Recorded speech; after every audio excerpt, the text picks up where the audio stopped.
George, we're here at ProMAT and Automate 2017. How big are the shows? Well, thank you, Thilo. It's a pleasure to be here with you. Yes, today is the opening day, and actually for ProMAT and Automate, it's a record show. ProMAT itself will be the largest material handling supply chain show in North and South America, and it's been on a continuous growth pattern, and this year is no different. We're very pleased. We have over 955 exhibitors on the floor and almost 1,000 exhibits, because there are some companies that have multiple exhibits. And we have about 400,000 net square feet of exhibitions. With regard to Automate, Automate has another 400 plus exhibitors, and they've got another about 150,000 square feet, almost 200,000 square feet. So over 500,000 square feet between the two shows combined, and over 1,300 exhibitors. So we're very pleased with the show that we're putting on. How many visitors do you expect for the two shows? We're anticipating over 40,000 visitors to the show, and that's up from 2015, where we had about just under 35,000. So we're seeing a nice growth there as well. As you're aware, when you grow your show, you also want to have more attendees. Yeah. And what are the main topics people discuss here? Well, what we're seeing in terms of the booths themselves and what companies are displaying is there's a lot of innovation. In fact, we have 3 innovation awards that we give out. Best New Innovation, Best Innovation of an Existing Product, and then we also have a new category that was started last year, Best IT Technology Innovation. And this morning, the finalists, we had over 156 applicants, which was a record number of applicants for this Innovation Award. And the finalists, there was a panel of judges that went around early this morning to the booths, and each of the finalists made their presentations, and we'll make an announcement at Industry Night on Wednesday night. So the big thing that's happening out there is digital. I'd say digital, always on. As you're aware, the consumer is now demanding things faster, better, cheaper, and which has put the pressure on all of us that are involved in the supply chain to make that happen. And so it's really driven innovation. And again, automation, digitally, always on is the big thing that we're seeing. And of course, what comes with that is what in Europe is referred to as 4.0, what we over here more commonly refer to as the Internet of Things, but that's what's really the buzz. How confident is the industry looking into the future? There has been some announcements made by the government in Washington. What is the situation like? Actually, our industry is very upbeat. We just had our what we call our business activity indicator for the first quarter, came out just on Friday, and of the 9 indicators, 8 of them were positive.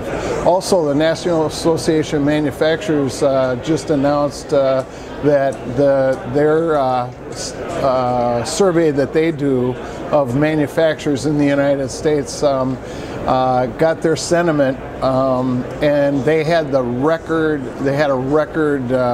it registered at 93, which was the highest level that we've ever had in that indicator. So overall, there's a real strong sense of opportunity right now, especially in our sector, and so the buzz is really good.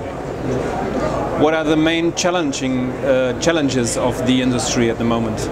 Well, I think you hear universally. I was over at Logistik just a couple weeks ago, and I heard it over there, and I heard it in other places around the world. It's the workforce. One of the things that's happening is that the technology is moving so fast in our industry that we don't have the educational system set up to train the people to maintain, operate, design all of this equipment. So that's a big challenge. Are there any programs to improve that? Yes, I think there's all kinds of people trying to figure out ways to do it. Many of our members are trying to do their own putting in their own training programs and things. MHI itself, we have our Material Handling Education Foundation, and within that foundation, we have a scholarship fund that we've given out over $3 million over the last 25 years. And we have started within that. It used to be all dedicated toward industrial engineers, mechanical engineers, people that, you know, in the what we call the disciplines within college. We just started a program a couple years ago where in what we call career technical education, and we're sponsoring programs along with our members who are putting in what they call labs, actually putting equipment in that's being donated by our members, so these young people are getting exposure to the opportunities that are out there for them. Okay, thank you, George. Thank you, Thilo. Appreciate it.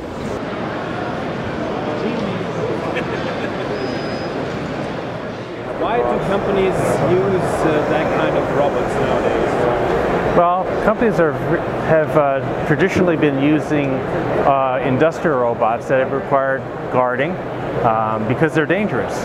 Now, as of 2008 or thereabouts, collaborative robots as a new class of industrial robots has been introduced. And our robots are designed for use alongside human beings and also to be easily programmed and operated by human beings.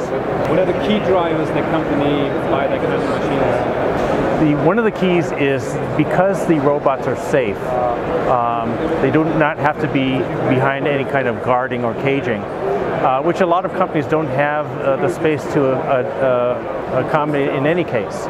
But it's primarily the safety aspect and also the ease of programming. Because our robots are designed to be programmed and operated by non-programmers, it has opened up the doors to a lot of manufacturing companies to take and make use of our robots. Where do you see the robots in the warehouse? More and more we are seeing robots being used in picking and placing applications, primarily guided by or mounted to automated guided vehicles, AGVs.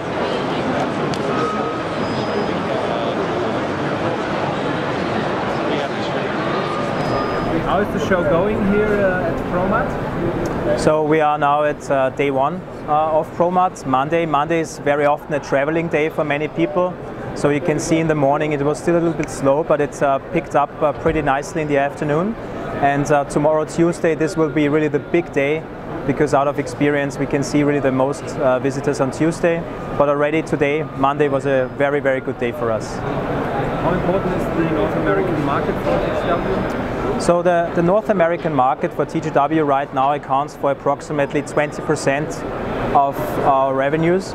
But looking at our future plans, I think that the importance will increase, because we see the kind of solutions TGW is really promoting. We see them really on the rise here in the US.